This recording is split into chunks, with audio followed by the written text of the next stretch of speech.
नमस्कार, आप देख रहे हैं हल्ला बोल। आपके साथ मैं हूं अंजना ओम कश्यप। मोदी सरकार यूपीए के 10 साल के कार्यकाल में आर्थिक कुप्रबंधन के खिलाफ श्वेत पत्र ला सकती है। बड़ी खबर के साथ हम बुलेटिन की शुरुआत कर रहे हैं। श्वेत पत्र संसद के इसी सत्र में आ सकता है। यूपीए के कार्यकाल पर सरकार व्हाइट पेपर ला सकती है। आर्थिक कुप्रबंधन पर यह व्हाइट पेपर होगा। बजट सत्र में ये श्वेत पत्र ला सकती है सरकार। ये बड़ी खबर इस वक्त की हम आपको दे रहे हैं, क्योंकि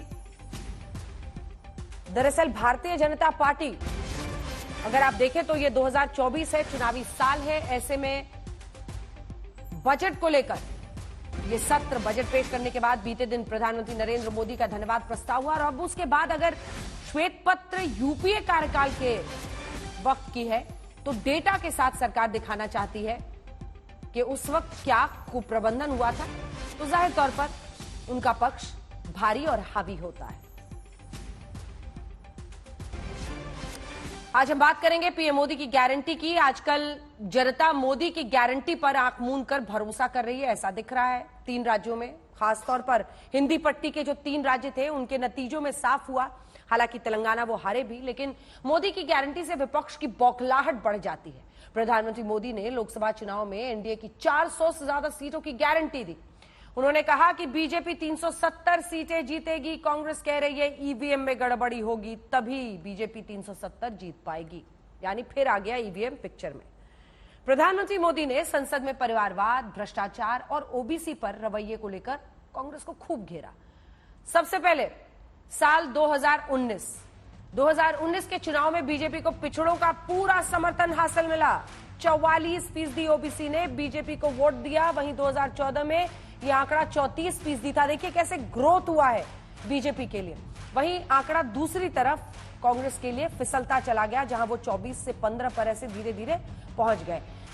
कांग्रेस के लिए वोट करने वाले ओबीसी 2014 में 2019 में 15% ही रहे। 2014 में 43% ओबीसी वोटर्स ने क्षेत्रीय पार्टियों को वोट दिया। 2019 में घटकर सिर्फ 27% रह गया। अब आपको ये भी दिखा रहे हैं कि बीजेपी के 400 पार का टारगेट कैसे पूरा हो सकता है। दक्षिण के 4 राज्यों की 100 सीटों पर बीजेपी के पास अभी सिर्फ 4 सीटें ही हैं, 4 आउट ऑफ 100। यहां पर कैसे उम्मीदें बनती हैं इन 4 राज्यों, तमिलनाडु जहां पर 39 सीटें हैं, केरल, आंध्र प्रदेश जहां पर 25 है, तेलंगाना, इन तमाम राज्यों में बीजेपी के पास जबरदस्त मौका है। आज हम बीजेपी के टारगेट से जुड़े तमाम पहलुओं पर चर्चा करेंगे। पहले ये रिपोर्ट देखिए, फिर चर्चा की शुरुआत भी करेंगे।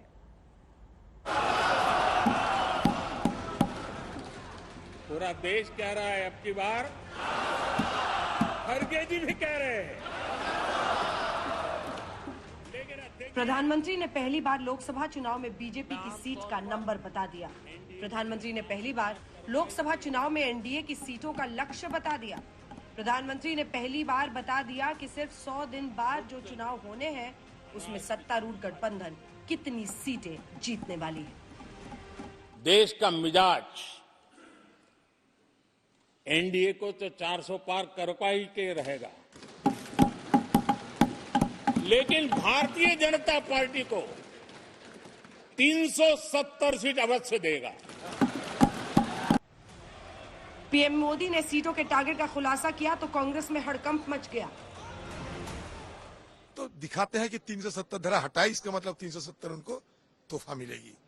लेकिन इस तरीके की दावे के साथ कोई बात अगर कहे, इसके मतलब अंदर में कुछ छुपे हुए राज है, जो राज ईवीएम में भी छुपाए गए हैं, मुझे लगता है। भारतीय जनता पार्टी जिसका आत्मविश्वास डगमगा रहा है, जो उनके इंटरनल आंकड़े हैं उनको 200 के पार नहीं ले जा रहे हैं, इसलिए सब चीजें की जा रही हैं। और ये राहुल गांधी की यात्रा की लोकप्रियता से घबराकर 400 पार के टारगेट के लिए बीजेपी ने शायद ओबीसी वोट बैंक पर नजर टिका रखी है।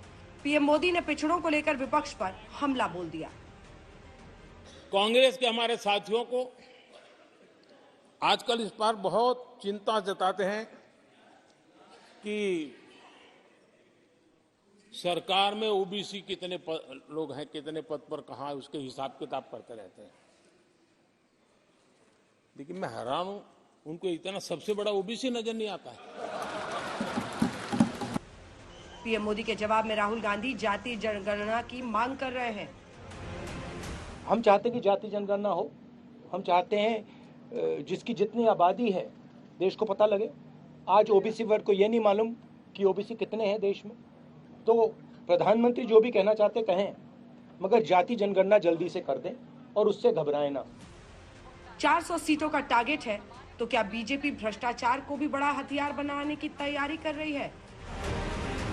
आज जब भ्रष्टाचारियों पर एक्शन लिया जा रहा है तो लोग उनका समर्थन में हंगामा करते हैं। इनके समय में एजेंसियों का सिर्फ और सिर्फ राजनीतिक उपयोग के लिए उपयोग किया जाता था। दूसरी ओर विपक्ष प्रधानमंत्री के भाषण पर ही हमले कर रहा है। जब भी प्रधानमंत्री मुंह खोलते हैं, नेहरू जी की निंदा करते हैं, कांग्रेस पार्टी की निंदा करते हैं, राहुल गांधी की निंदा करते हैं। अरे साहब, सत्ता में आप हो, अब जिम्मेदारी आपकी काम करने की थी, निंदा करने का काम विपक्ष का होता है। आप विपक्ष का काम आप करने की प्रैक्टिस कर रहे हो तो आपका सपना जरूर पूरे होगा। बहुत ही अहंकारी भाषा, जैसे एक अहंकारी राजनेता बोलता है उस तरीके से। देखिए, विनम्रता है ही नहीं। देश की जनता को चुनना है 2024, आप कैसे इतने अहंकारी? राष्ट्रपति के अभिभाषण पर चर्चा के बाद धन्यवाद प्रस्ताव के दौरान पीएम मोदी ने लोकसभा में कांग्रेस को खूब घेरा, परिवारवाद पर जोरदार वार कर दिया। देश ने जितना परिवारवाद का खामियाजा उठाया है और उसका खामियाजा खुद कांग्रेस ने भी उठाया है। एक ही प्रोडक्ट बार बार लॉन्च करने के चक्कर में कांग्रेस की दुकान ताला लगने की नौबत आ गई है। अब कांग्रेस को प्रधानमंत्री के हमले का जवाब देने में कड़ी मशक्कत करनी पड़ रही है।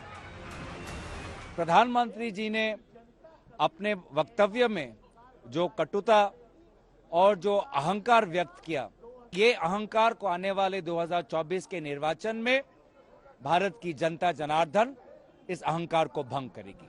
पूरे देश में डेमोक्रेसी का मर्डर हो रहा है, पूरे देश में। महाराष्ट्र में क्या हो गया, झारखंड में क्या हो गया, महाराष्ट्र में एक अनडेमोक्रेटिक सरकार, अनकॉन्स्टिट्यूशनल सरकार। एनडीए को 400 सीटें आएंगी या नहीं ये वक्त बताएगा, लेकिन 400 से ज्यादा सीटों का टारगेट विपक्ष की दरकती एकता पर प्रधानमंत्री मोदी का शानदार माइंड गेम है। आज तक ब्यूरो। आइए आपका परिचय करा देते हैं। शहजाद पूनावाला जी आज हमारे साथ जुड़ रहे हैं। भारतीय जनता पार्टी के प्रवक्ता चरण सिंह सापरा साहब प्रवक्ता कांग्रेस पार्टी के, राजीव रंजन जी प्रवक्ता जेडीयू के, धीरेन्द्र कुमार प्रवक्ता एलजेपी, रामविलास गुट के और नवल किशोर जी प्रवक्ता आरजेडी के। लेकिन कुछ नंबर्स दिखाना चाहती हूं आप लोगों को। ये नंबर्स बहुत कुछ कहते हैं सापरा साहब, ये नंबर्स जरा अपने दर्शकों को दिखाते हैं। हम आपको बता रहे हैं ये जो कास्ट सेंसस से आप टारगेट कर रहे हैं और पीएम ने बीते दिन कहा कि मैं ओबीसी मैंने नहीं दिखता हूं, तो हम आपको दिखा रहे हैं कांग्रेस पार्टी की क्या स्थिति है। 2004 में जब आप देखें तो ये ओबीसी वोट शेयर 24% था। 9 में भी आप जीते 24%, लेकिन उसके बाद से जो गिरावट हुई है 15% पर पहुंच गए हैं आप। बहुत बड़ा हिस्सा इसका बीजेपी की तरफ गया है। और वो कैसे, अगला आंकड़ा आपको बीजेपी का दिखा देते हैं कि उनके ग्राफ में ओबीसी वोट शेयर में कैसा राइज है। 23% और 22% वो हुए 2009 में, लेकिन उसके बाद से स्टेडी गेन है। 34% 2014 में और 2019 यानी पिछले लोकसभा चुनाव में 44% ओबीसी वोट शेयर बीजेपी का हो गया। प्रधानमंत्री नरेंद्र मोदी के नेतृत्व में 34% तब भी आया जब वो पीएम फेस बने और 2014 में चुनाव उनके नाम पर लड़ा गया। सबसे पहले शहजाद पूनावाला जी आपके पास आते हुए, उससे पहले क्षेत्रीय पार्टियां भी जरा दिखा देते हैं। क्षेत्रीय पार्टियों में भी गिरावट आ गई है और इस पर खास मिस्टर नवल किशोर आप नजर डालिएगा। 2004 में देखिए 43 थे, फिर 2009 में आते आते 42% रहे आपका कांस्टेंट रहा, लेकिन उसके बाद 2014 में 42% कांस्टेंट रहने के बाद 19 आते आते आपके भी हाथ से फिसलने लगा, आप आ गए 27% पर। ये नंबर्स अपने आप में बहुत कुछ कह रहे हैं। देखिए, बहुत सारे मुद्दों पर शहजाद जी पीएम ने कल हमला किया है। एक उन्होंने 400 और 370 का टारगेट दिया है एनडीए और बीजेपी को। दूसरा परिवारवाद, ओबीसी वाले मुद्दे पर, इन सब पर उन्होंने हमला किया है। अब ये कांग्रेस वाले कह रहे हैं कि ईवीएम से जीतेंगे।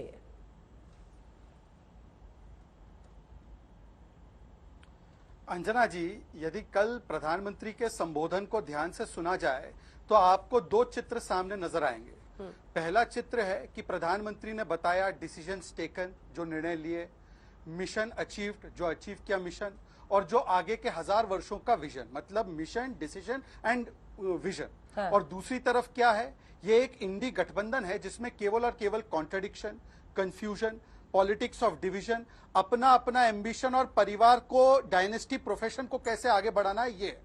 दूसरी तरह से समझे तो एक तरफ है मोदी की गारंटी। मोदी की गारंटी क्या है? 25 करोड़ लोगों को गरीबी से निकालना, 12 करोड़ लोगों तक नल पहुंचाना, 12 करोड़ लोगों तक शौचालय पहुंचाना, प्रति व्यक्ति आय दुगनी करना, उसके अलावा दुगने रेट से हाईवे बनाना, दुगने रेट से एयरपोर्ट बनाना।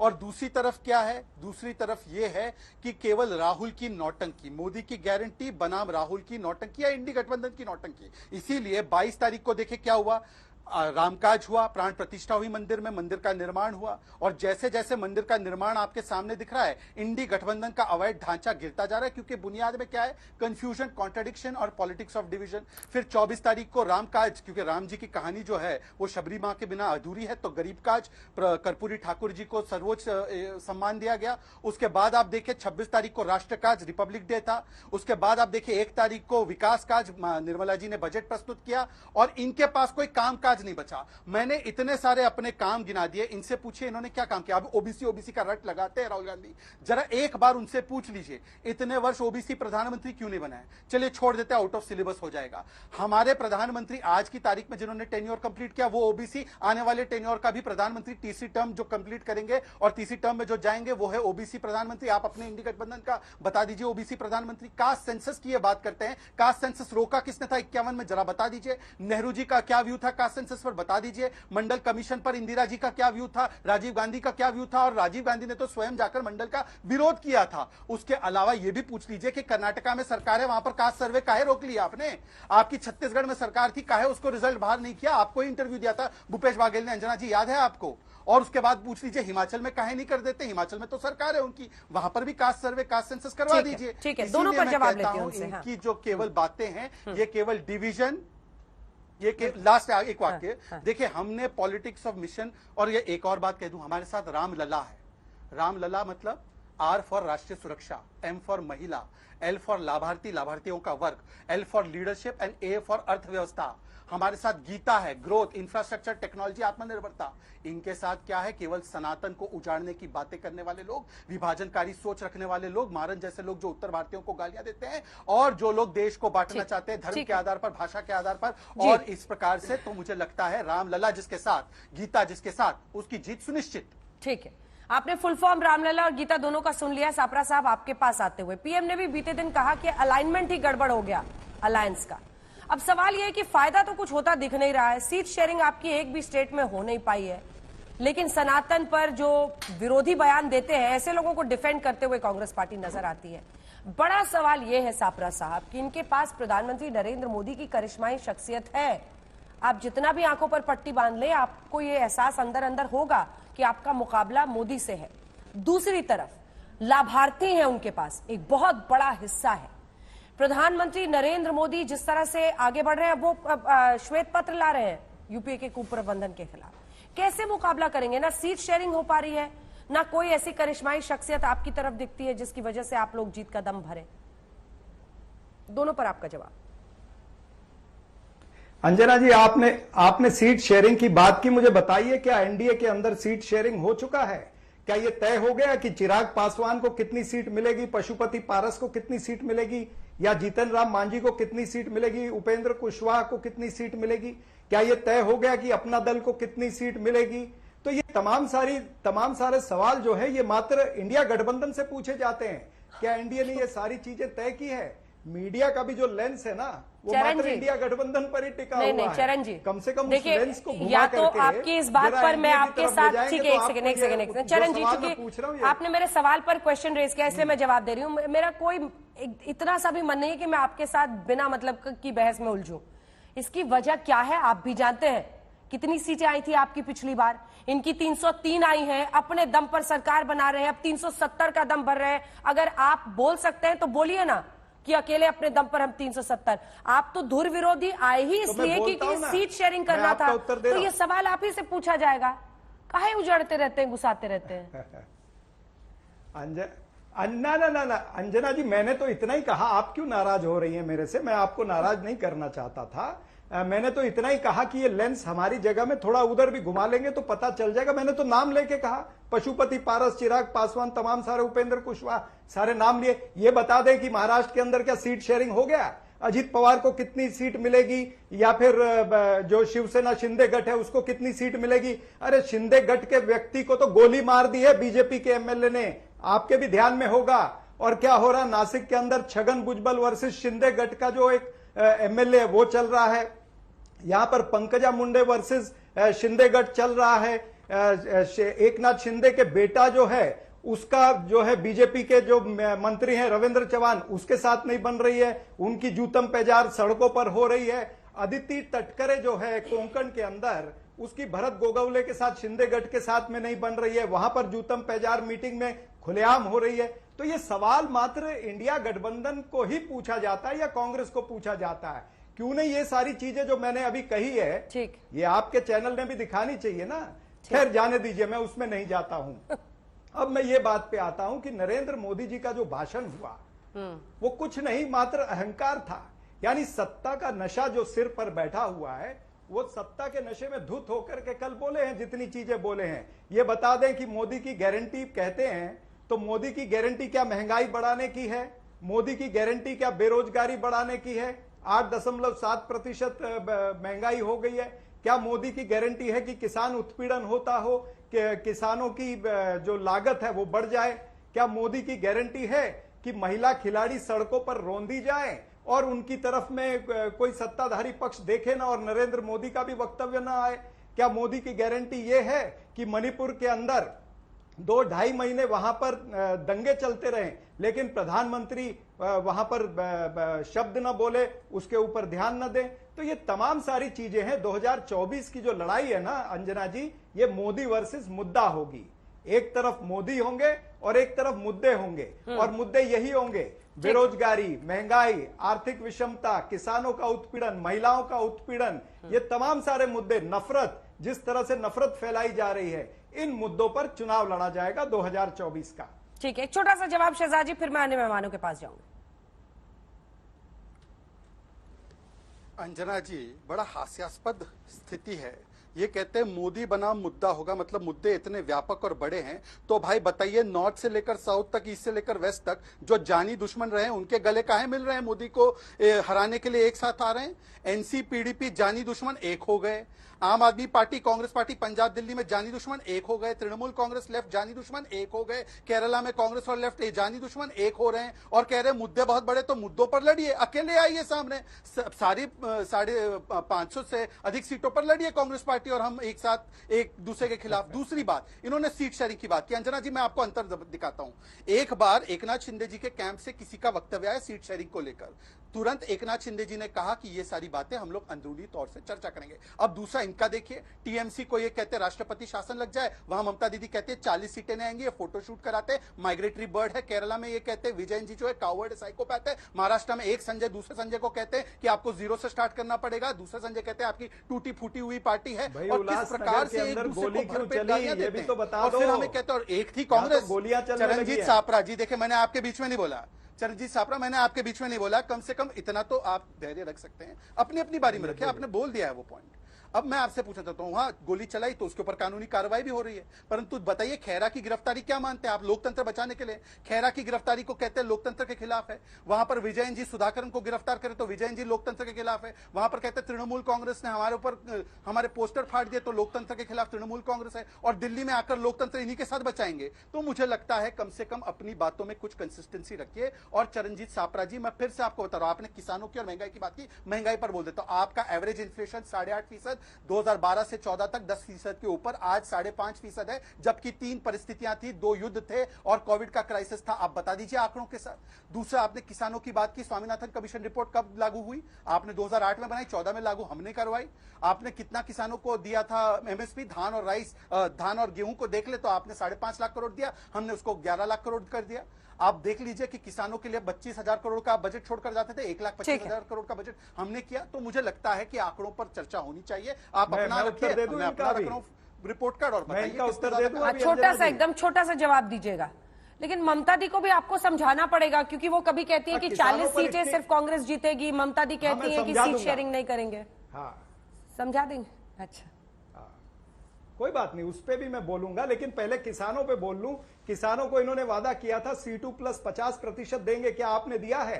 किसानों की लागत जो है 25,000 रुपए प्रति हेक्टर हो गई है और उनकी आय कितनी है? 27 रुपए प्रतिदिन हो गई है। आप जो उनको बीमा योजना के तहत उनको पैसे दे रहे हो, उसके अंदर भी किसानों की संख्या कम हो गई है। बीमा योजना के पैसे जो है, बजटरी प्रोविजन, वो कम हो गया है। तो ये तमाम सारी चीजें क्यों है? आज किसान का यूरिया हो, तमाम सारे औजार हो, सब कुछ महंगा हो गया। किसान आपसे सवाल पूछ रहा है, आप सुनने को तैयार नहीं है। आप काला चश्मा पहन करके घूमना चाहते हैं, इसीलिए युवा इसी तरह से युवा आपसे सवाल पूछना चाहता है, इसी तरह से महिला सवाल पूछना चाहती है। लेकिन क्या होता है? खिलाड़ी महिलाओं को सड़कों पर रोंदा जाता है, खिलाड़ी महिलाओं को जूतों से पीटा जाता है, या वो उनको मेडल वापसी करनी पड़ती है। हाँ। ये आपकी सत्ता के समय हो रहा है। और आप नारी सुरक्षा की बात नरेंद्र मोदी पार्लियामेंट में खड़े होकर के करते हैं। पहले इन बातों पर उत्तर दे दीजिएगा। एक सेकंड, ये खबर आ रही है, पहले अपने दर्शकों को बता दें। गृह मंत्री अमित शाह ने ट्वीट किया है।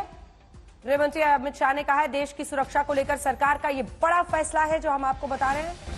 गृह मंत्री अमित शाह ने कहा है, भारत म्यांमार सीमा पर फेंसिंग होगी। अमित शाह ने कहा है, देश के गृह मंत्री ने कहा है, 1643 किलोमीटर की सीमा पर पूरी फेंसिंग की जाएगी। ये गृह मंत्री ने कहा है। मणिपुर में 10 किलोमीटर में बाड़े लगाने का काम पूरा हो गया है और पूरा उन्होंने लक्ष्य बताया है, डिस्टेंस बताया है जिसमें बाड़े लगाए जाएंगे। देश की सुरक्षा को लेकर सरकार का ये बड़ा फैसला, जो गृह मंत्री अमित शाह ने अभी अभी ट्वीट करके जानकारी दी है। नवल किशोर जी, 2-3 सवाल मैंने पूछने की कोशिश की सापरा साहब से, वो इसके लिए तैयार नहीं हुए, गुस्सा गए, कोई बात नहीं। लेकिन ये सवाल तो लाजमी है कि धुर विरोधी दल एक साथ हुए थे क्योंकि सीट शेयरिंग करनी थी कि बीजेपी वर्सेस विपक्ष का एक कैंडिडेट हो ताकि वोट बटे ना, लेकिन होता हुआ कहीं नहीं दिखाई दे रहा है। ऐसे में ये सवाल तो लाजमी है ना कि आप लोग कर क्या रहे हैं? मिशन में ही फेल हो गए। पीएम ने कह दिया कि पूरा अलाइनमेंट ही बिगड़ गया है, क्या गलत है इसमें?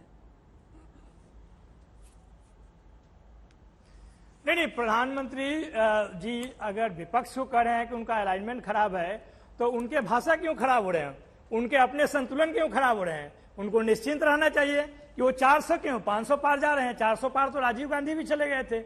उनको आश्वस्त रहना चाहिए कि बिना विकास के विकसित भारत यात्रा कर रहे हैं, बिना देश को गर्त में पहुंचा दिया और मेरा मिट्टी मेरा देश अभियान कर रहे हैं, और वो सारे सरकारी खर्चों पे हो रहा है। और ये पता चल रहा है कि सरकारी खर्चों पे भाजपा का प्रचार हो रहा है। जहां तक आपने मुद्दों की बात की, देखिए ये बात तो एकदम जायज है ना कि मंडल कमीशन का विरोध, सही बात है कि कांग्रेस और भाजपा दोनों ने किया था, लेकिन वही कांग्रेस आज के डेट में कह रहा है ना कि जातीय जनगणना होनी चाहिए, आबादी के हिसाब से हिस्सेदारी तय होनी चाहिए। ये भाजपा जो 2010 में ये बात कह रही थी, गोपीनाथ मुंडे का अगर भाषण सुनेंगे तो लगातार भाजपा 2018 तक करती रही कि जातीय जनगणना होनी चाहिए। ये देश को बताना पड़ेगा ना। ओबीसी प्राइम मिनिस्टर हैं, खुद को कह के आए थे और अभी भी कह रहे हैं, कभी कहते हैं कि जाति है ही नहीं। उनको बताना पड़ेगा ना कि क्या मजबूरी है, ये आरएसएस का मजबूरी है कि बीएसपी का मजबूरी है कि किसका मजबूरी है कि वो भारत में जातीय जनगणना नहीं कराना चाहते हैं, जबकि उनकी पार्टी 2010 के सर्वदलीय सम्मेलन में सर्वदलीय निर्णय में रह चुकी थी भाग। और गोपीनाथ मुंडे का ऑनलाइन स्टेटमेंट है कि अगर पिछड़ों को गिना नहीं गया 2011 में तो अगले 10 साल तक अन्याय होगा। ये तो सही बात है ना। दूसरी बात जो महत्वपूर्ण है कि इनके दोहरा चरित्र तो कई जगह देखते हैं। भाई यूपीए 1 और 2 का श्वेत पत्र लाएंगे लेकिन अपना काला सच नहीं दिखाएंगे। ये नहीं बताएंगे। इतना कॉन्फिडेंस है, उसके बावजूद भी सरकार सारे एजेंसियों का इस्तेमाल करके पूरे देश में हर एक राजनीतिक दल जो उनके सामने खड़ा है उसको परेशान कर रही है। ये बात तो सही है ना। आपके अगर अपने कारनामे या अपने करतूत अच्छे होते तो आप इस तरह के हथकंडे क्यों अपनाते? आप देख लीजिए ना, बिहार में आप कहते हैं जातीय जनगणना, जातीय जनगणना जब बिहार में हो रहा था तो भारतीय जनता पार्टी की बिहार की इकाई तो उसके साथ थी, लेकिन केंद्र की इकाई किस तरह से उसको रोकने का प्रयास किया था ये कोई नहीं जानता है क्या? जो बिहार में जातीय जनगणना हुआ है, जो वैज्ञानिक आंकड़े मिले हैं, उसके प्रणेता तो कर्पूरी ठाकुर थे, उनको आपने भारत रत्न दे दिया। लेकिन जो कर्पूरी ठाकुर जब एनेक्सर 1 और 2 से 1977-78 में लागू कर रहे थे तो ये भारतीय जनसंघ वाले क्या कर रहे थे? आरक्षण नीति कहां से आई? इस तरह के गंदे तरह के स्लोगन पढ़ रहे थे। ये कोई नहीं जानता है क्या? देखिए, भारतीय जनता पार्टी का सच ये जो वोट शेयर बढ़ा है इसकी वजह क्या है? संगठनों के अधीन है। फिर ओबीसी का वोट शेयर बीजेपी की तरफ क्यों बढ़ा? ये हम नंबर्स दिखा रहे हैं ना, एक बार फुल फ्रेम दिखा दीजिए। देखिए ये किस तरह से गया, क्षेत्रीय दलों का घट गया है। सोचिए जो आप 44 के करीब थे वो 25 पे पहुंच गए, इसकी क्या वजह है? ऐसी कोई वजह बीते दिन तो हुई नहीं है जिससे ये छिटक जाए उनसे। नहीं, देखिए भारतीय जनता पार्टी कई तरह के झूठ बोलती है। 2014 में अच्छे दिन कह के आए थे, अच्छे दिन पर लोगों ने भरोसा किया और 2 करोड़ नौकरी पे भरोसा किया, 15 लाख पे भरोसा किया। आप कह रहे हैं कि ओबीसी चला गया है। जब हम बात करते हैं जातीय गैर बराबरी को दूर करने के लिए जातीय जनगणना होनी चाहिए तो आप हमको जातिवादी कहते हैं भारतीय जनता पार्टी के लोग। लेकिन हम जब उस गैर बराबरी को दूर करने का आर्थिक न्याय कहलाते हैं और नौकरी देते हैं तो आप कहते हैं जातिवाद हो गया। ठीक है, जवाब सुन लीजिए, जवाब सुन लीजिए। ये सब अभी 2 मेहमान बचे हुए हैं, मुझे राजीव जी के पास जाना है। अंजना जी मात्र 30 सेकंड लूंगा, इंटरप्ट ना करें। इन्होंने कहा कि हमने ओबीसी जो कास्ट सेंसस है उसका विरोध किया। मैं अमित शाह जी का ऑफिशियल रिकॉर्डेड स्टेटमेंट आपको दिखा रहा हूं, आपके पास भेज दूंगा। हम कभी इसके खिलाफ नहीं रहे, परंतु किसने विरोध किया है? टीएमसी ने। ऑन रिकॉर्ड इंडियन एक्सप्रेस में छपा हुआ टीएमसी के नेता का बयान कि we are oppose to OBC caste census. और बताइए कि रोका किसने 51 में? पहले नेहरू जी ने। अब ये बता दीजिए, अब अंजना जी मैं चाहता हूं जवाब। हमने तो कभी कास्ट सेंसस नहीं रोका और ना उसके विरोध में है, उल्टा हमारी सरकार ने तो बिहार में करवा भी दिया। प्लीज अंजना जी देखिए, अंजना जी टेक्निकल और फैक्चुअल आंसर दे रहा हूं आपके संरक्षण का। मैं राजीव नवल जी प्लीज बीच में मत चिल्लाइए। अंजना जी प्लीज पूरी कीजिए अपनी बात।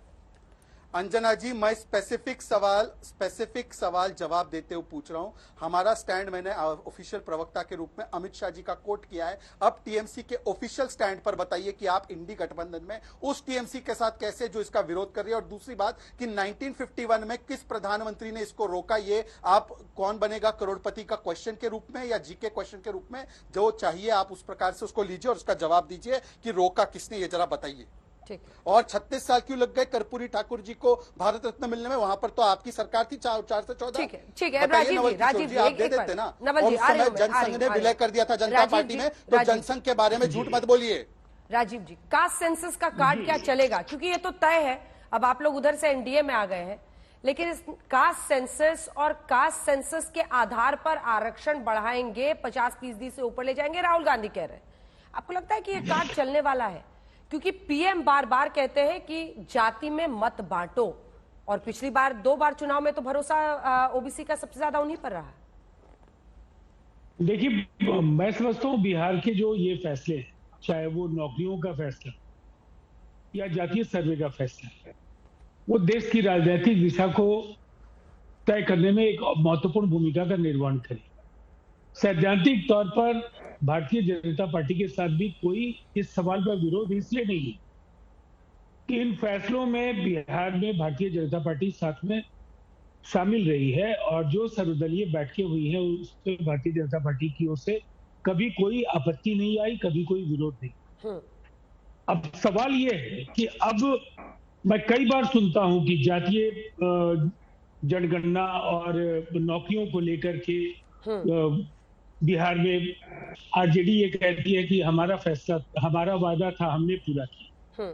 वायदे कोई भी करते हो, नीतीश कुमार जी वायदों से ज्यादा काम करने में यकीन करते हैं, ये पूरे राज्य ने देखा है। और ये उनकी सबसे बड़ी यूएसपी है कि उन्होंने एक बार मन बना लिया। जिस समय इनके उस शिक्षा विभाग के मंत्री लगातार सनातन धर्म को लेकर और कई आपत्तिजनक उनके बयान आ रहे थे। उनका प्रधान सचिव के साथ लगातार उनका जो विरोध था वो बढ़ता जा रहा था। विभागीय कार्यों का संपादन भी वो नहीं कर पा रहे। उस समय नीतीश कुमार जी ने पहल करके नौकरियों से लेकर तमाम फैसले करे, इसलिए वो नीतीश कुमार जी जैसे नेतृत्वकर्ता को इसका श्रेय बराबर बिहार की जनता देती है। अब मैं समझता हूं कि जो 400 सीटों को लेकर प्रधानमंत्री जी ने दावा किया, देखिए एक बात सही है, 370 और 400 के बीच में आपकी सीटें कितनी होंगी? देखिए हमारी सीटें, जितनी सीटें अलायंस बिहार में जनता दल यूनाइटेड को देगी, उन सीटों पर हम 100% जीत दर्ज करेंगे। और ये पहली बार नहीं हुआ है। बिहार के 2 दशक के जितने भी चुनाव हुए उसमें जिस अलायंस के साथ नीतीश कुमार जी रहे हैं उसको शानदार कामयाबी मिलती थी। चलिए ठीक है। मैं ये कहूंगा विपक्ष क्यों, बस केवल 30 सेकंड में ना दूंगा, मैं जानता हूँ ये आपका काफी थेसिस है। देखिए नीतीश कुमार जी चाहते थे एक विकल्प बने, कांग्रेस के अहंकार ने विकल्प बनने की संभावनाओं को पूरी तरह से समाप्त कर दिया। अब कहीं कोई ये भले ही कहते रहे कि आप क्या सीट शेयरिंग हुआ क्या है, लेकिन दरअसल सीट शेयरिंग की ज्यादा जरूरत कांग्रेस और क्षेत्रीय दलों को है। और हर राज्य में जो हालात बन रहे हैं कि अलग अलग ये लड़ेंगे, कांग्रेस मुझे ऐसा लगता है जो अभी के उनकी सीटों की संख्या है उसको भी वो दोहरा पाने में वो सक्षम नहीं दिख रहे हैं। इसीलिए ये मुकाबला ही पूरी तरह से एक तरफा है। इसलिए लक्ष्य बहुत मुश्किल नहीं है इसको साधना। चलिए ठीक है। अब आपकी धीरेन्द्र जी कितनी सीटें रहेंगी 370 और 400 के बीच में? देखिए गठबंधन में जो तय हो जाएगा, लेकिन 6 आउट ऑफ 6 पहले हमारा 2014 से ये स्ट्राइक रेट 100% रहा है, आगे भी रहना है। अब सीटें जो एनडीए से मिल जाए, लेकिन ये अभी मैं सुन रहा था आरजेडी के प्रवक्ता को, अंजना जी, बड़ा हास्यास्पद लगता है। जातीय जनगणना का पूरा क्रेडिट ये लेना चाहते हैं और ये तर्क क्या देते हैं, जो जिस तर्क से हम लोगों ने भी समर्थन किया कि सभी जातियों में जो पिछड़े लोग हैं उनको आगे बढ़ाएंगे। लेकिन इन्हीं के नेता तब के दौर में 92-93 में कहते थे कि भूरे बाल साफ करो, परवल को काट दो। किस तरह के हथकंडे नहीं अपनाया इन्होंने सत्ता की कुर्सी को बचाने के लिए और उसको आगे बढ़ाने के लिए। आज इनके इरादे जातीय गणना पे बिल्कुल वो नहीं है जो पहले वाला था, उसी पर आज भी है। और प्रधानमंत्री जी के नेतृत्व में निश्चित जातीय जनगणना होगा और उस गणने की जरूरत नहीं है। आज हर एक क्षेत्र में काम हो रहा है। क्या ये लोग बात करेंगे? ये लोग खुद जो बेल पे हैं और वो यात्री बने हुए हैं, वो दूसरे को न्याय दिलाने की बात कर रहे हैं। हम उस और तो और एक बात में कह दूं, कल सदन में इतना बढ़िया चर्चा हुआ। कल देखिए कि सार्थक चर्चा हुई, मुद्दों पे बातें हुई। तो कहा हम लोग, आज लोकतंत्र तो कल बहाल था। इससे पहले कहते थे कि लोकतंत्र नहीं है। और क्यों सार्थक चर्चा हुआ अंजना जी, भाई ये जरा समझिए। क्योंकि उससे हल्ला हंगामा करने वाले कहीं के यात्री बने हुए, वो लोग फैब्रिकेट जो करते थे वो आज कहीं ना कहीं न्याय देने के लिए घूम रहे हैं। तो देश के लोग सब समझ रहे हैं। आप मोदी जी का विरोध करते, देश की चर्चा करिए ना सदन में आके। आप करते ना कि आईआईटी का विस्तार हो रहा है, आप करिए ना चर्चा कि हम आईआईएम बढ़ा रहे हैं, करिए चर्चा कि एम्स का इतना विस्तार हो रहा है, करिए चर्चा रोज बनते बढ़ते सड़कों की। पर तो आप बात करेंगे नहीं, आपके पास मुद्दों का अभाव है। तो बचा कुचा सिर्फ मोदी जी का करो विरोध, मुद्दे हैं नहीं तो मोदी का विरोध। ठीक है, इसका जवाब दीजिए। सभी जानते हैं। अभी कह रहे हैं हो हल्ला करने वाले यात्रा पर। बोलिए पूरा कर दीजिए जी। देखिए कल एक मैं आपको फोटो दिखला देना चाहता हूँ अंजना जी। ये देखिए राहुल जी गए हुए हैं। ये झारखंड की तस्वीर है जो कल शेयर किया है उन्होंने। फुल स्क्रीन दिखा दीजिए। ये देखिए, हाँ दिख गई सबको। हाँ, ये जो कोयला का खनन का काम हो जाता है, उसके बाद वहां पे अवैध कोयले की चोरी होती है, जिससे वहां पे साइकिलों पे लेके और उसका अवैध तरीके से बेचा जाता है। हमारे नेता को यह भी पता नहीं है कि कहां पे हम फोटो शूट करवा रहे हैं और जो कोयला जा रहा है वो वैध है कि अवैध है, या यह बतलाने की कोशिश कर रहे थे कि चाहे भ्रष्टाचार में झारखंड का सीएम जेल तो जेल चला जाए, लेकिन हम अपने कारनामे से बाज नहीं आएंगे। ठीक है, अब जवाब सुनिए, साबरा साहब जवाब देंगे। सापरा साहब जवाब दीजिए। वो आरोप लगा रहे हैं कि जो अवैध तरीके से कोयला ले जाया जाता है उसके साथ फोटोशूट उन्होंने कर लिया है। सापरा साहब। अंजना जी, हैरत की बात है कि अगर राहुल गांधी किसी गरीब की बात करते हैं तो एलजेपी के प्रवक्ता या बीजेपी के प्रवक्ता उस गरीब को चोर कह देते हैं। यानी कितनी आसानी से इन्होंने उसको चोर कह दिया कि जो गरीब 200 किलो कोयला अगर अपनी साइकिल पर लाद करके ले जा रहा है, उसकी व्यथा, उसका दर्द, अगर मैं आपके बीच में नहीं बोला था, अभी व्याख्या मत होइए, शांत धीरेन्द्र जी रुक जाइए। अरे किसी को ऐसे ही चोर कह देना आसान नहीं है। ये आपका चाल चरित्र और चेहरा नजर आ गया है, आपकी पार्टी का चाल चरित्र चेहरा नजर आ गया है कि गरीब आदमी अगर मेहनत कर रहा है, मेहनत कश आदमी अगर साइकिल पर जा रहा है तो वो चोर है। यानी आप सर्टिफिकेट देंगे कि कौन चोर है और कौन विद्वान है या कौन पैसे वाला है। ये सर्टिफिकेट देने का काम आप छोड़िए। आप पहले पशुपति पारस इनसे पूछिए जिन्होंने कहा कि मेरे अंगने में तेरा क्या काम है।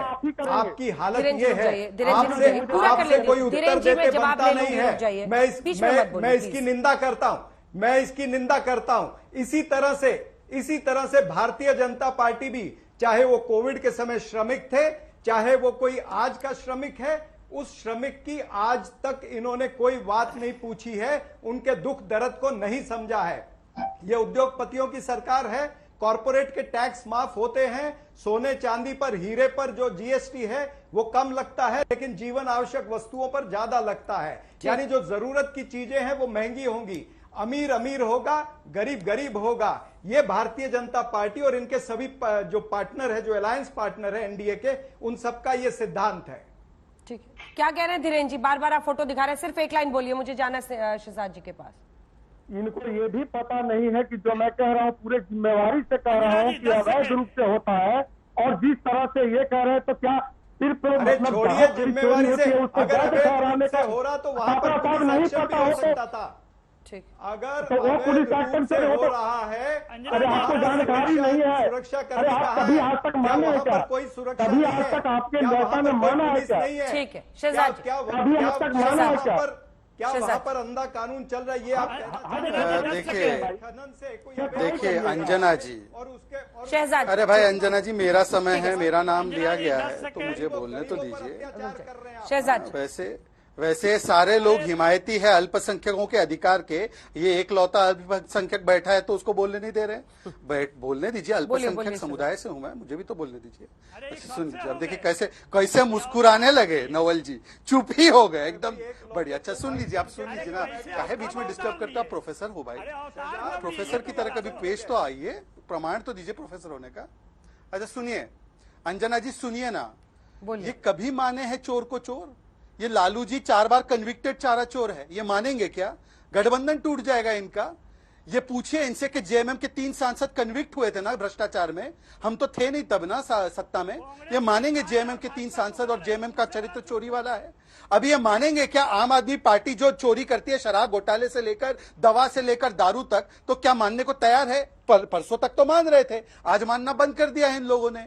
पूछिए इनसे ना कि किस प्रकार से ये जो सर्टिफाइड चोर है उनको नहीं मानते। अब चलिए छोड़िए, बाकी सब छोड़िए, मुझे एक बात बता दीजिए चरणजीत सापरा, ये सुनिए, ये सुनिए करानी है, सोनिया गांधी को गिरफ्तार करो, 2 दिन उसका इंटेरोगेशन करो, देखो पता चल जाएगा किस। अब बताइए, केजरीवाल जी बता रहे हैं कि सोनिया गांधी जो है वो चोर है, उनके ऊपर जांच होनी चाहिए, उनको इन्वेस्टिगेशन करके जेल में बंद करना चाहिए। तो चरणजीत सापरा मानेंगे ना? अच्छा बातें जो ओरिजिनल मुद्दे पर ये लोग बात कर रहे थे, नवल जी ने इसका जवाब नहीं दिया। टीएमसी ने जो विरोध किया है, नवल जी ने इसका जवाब नहीं दिया। 1951 में किसने ओबीसी कास्ट सेंसस को बंद करवाया था? पर नवल जी, मैं आपसे तीसरा सवाल पूछा था, तो आपने कहा ना जिसकी जितनी संख्या भारी उतनी उसकी हिस्सेदारी, तो क्या इसका मतलब 85% जिसकी जनसंख्या है उनको हिस्सेदारी ज्यादा मिलनी चाहिए? बोल दीजिए।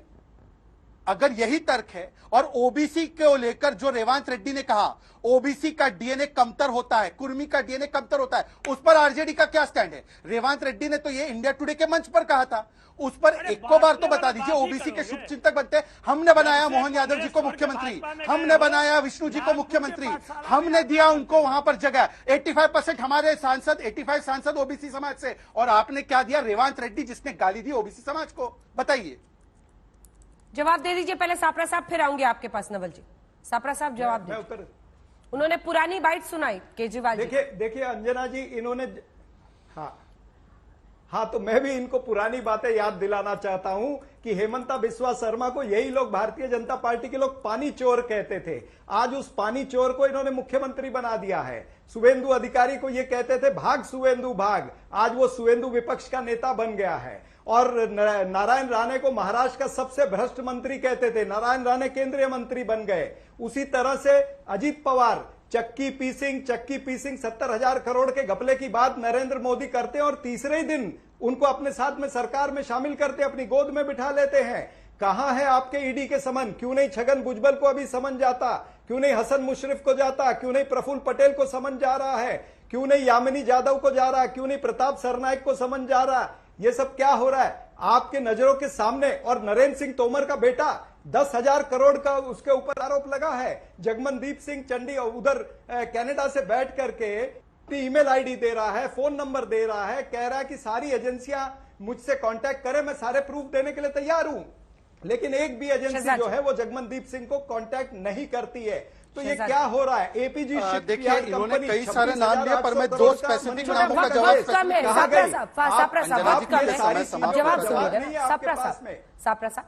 थोड़ा सा जवाब सबको बोलने दीजिए। शहजाद जी, छोटा सा मेरी बारी आई तो इन्होंने कई सारे नाम गिनवाए for the paucity of time, क्योंकि समय की कमी है, इसलिए दो नामों पर स्पेसिफिक जवाब। छगन भुजबल को 2013 में क्लीन चिट दी थी एसीबी ने, तब पृथ्वीराज चौहान मुख्यमंत्री थे। जहां तक प्रताप सरनाइक का केस है, आप विद्या चौहान जी से पूछ लीजिए, आपकी रिपोर्टर है, उन्होंने कहा है कि 2000 जब उद्धव जी की सरकार थी तब क्लोजर दिया था, परंतु उसके बाद भी हमने हाईकोर्ट में स्टैंड रखा कि ये केस चलेगा। पर मैं इनसे पूछना चाहता हूं, लालू जी तो कन्विक्टेड है भाई, बताइए लालू जी करप्ट है या नहीं है? केजरीवाल के खिलाफ तो पीसी की थी, बताइए वो करप्ट है या नहीं? बताइए। कुछ जानते हो नवल हसन मुशर्रफ को देखिए, पूनावाला की समस्या ये है कि कांग्रेस का खाया और भाजपा का गाड़ा है। मैं तो सिर्फ पूछ रहा हूं कि परिवारवाद के परिभाषा में लोजपा आता है कि नहीं, बता पाओगे? आपने तो गाय का खा लिया भाई। एक चीज, दूसरी बात ये है कि जिस ओबीसी के नाम पे आपने गौ माता का गाय तुम तो भाजपा का टट्टू बन गए। आपने गौ माता भाषा पर मर्यादा रखिए प्लीज। नवल किशोर, मतलब कैसी भाषा है? आप कैसे गाली कैसे आप नेशनल टेलीविजन पर दे सकते हैं? Please stop this. ये इनकी परवरिश ही यही है, ये परवरिश का नतीजा है। ऐसा दिन ना आ जाए जब टीवी पे लिखना पड़े कि बच्चों को नहीं दिखा सकते हैं। गाली तो मत दीजिए ना। चोरी का आरोप लगा, चोरी में कन्विक्शन हुई, क्या हुआ उस पर आपने बोला, उन्होंने भी बोला, आपने दल बदलने पर भी बोला, लेकिन गाली मत दीजिए प्लीज, गाली मत दीजिए। मैं इसको अलाउ नहीं करूंगी, आई एम सॉरी। राजीव जी, छोटा सा रिमार्क आपकी तरफ से। राजीव जी, छोटा सा रिमार्क किसकी? लेकिन देखिए, आज एजेंसीज का एक्शन हो, उस पर आपकी बोली बदल जाएगी राजीव जी, क्योंकि आप एनडीए में चले गए। पहले आप ही लोग कहते थे, तेजस्वी जी को देख के कहते थे कि देखिए इनके पिताजी के साथ क्या किया। अब देखिए, एक बात मैं आपको, और वो कन्विक्टेड थे, आप लोग उनके साथ चल रहे थे सरकार में। देखिए, नीतीश कुमार जी को चंद ऐसे राजनेताओं की बात में शुमार कर लीजिए जिन पर कभी कोई आरोप नहीं लगे, कभी उन पर परिवार को प्रोत्साहित करने का आरोप नहीं लगा। और जहां तक अलायंसेस बनते हैं, कोई भी अलायंस होता है तो बहुत सारे समझौते और एडजस्टमेंट होते हैं, लेकिन नेतृत्वकर्ता के खुद के आचरण और उसके व्यक्तित्व से ही उस अलायंस को दिशा मिलती है। और नीतीश कुमार जी ने अपने व्यक्तित्व से इस बात को साबित किया कि उन पर आरोप लगाने वालों को पहले अपने गिरबान में जाना। ठीक है धीरेन्द्र जी, छोटा सा कमेंट, छोटा सा कमेंट। सवाल यही है कि सीट शेयरिंग में अभी मुसीबत तो आएगी बिहार में, अभी तो मंत्री पद ही नहीं डिसाइड हो पा रहा है। मांझी साहब खड़े हो गए कि 2 चाहिए। अंजना जी, मैं बता रहा हूं कि एनडीए में सब कुछ ठीक है और मंत्री की मांग करना, महत्वाकांक्षा रखना कोई बुरी बात नहीं, लेकिन कोई सोशल मीडिया पे जाके कोई ऐसी, तो सत्ता पक्ष का टारगेट सेट है, पीएम ने उसे सेट कर दिया है। विपक्ष किस तरह से आगे बढ़ता है, इस पर हम ये बहस कर रहे थे। देश दुनिया की बाकी खबरों के लिए देखते रहिए आज तक।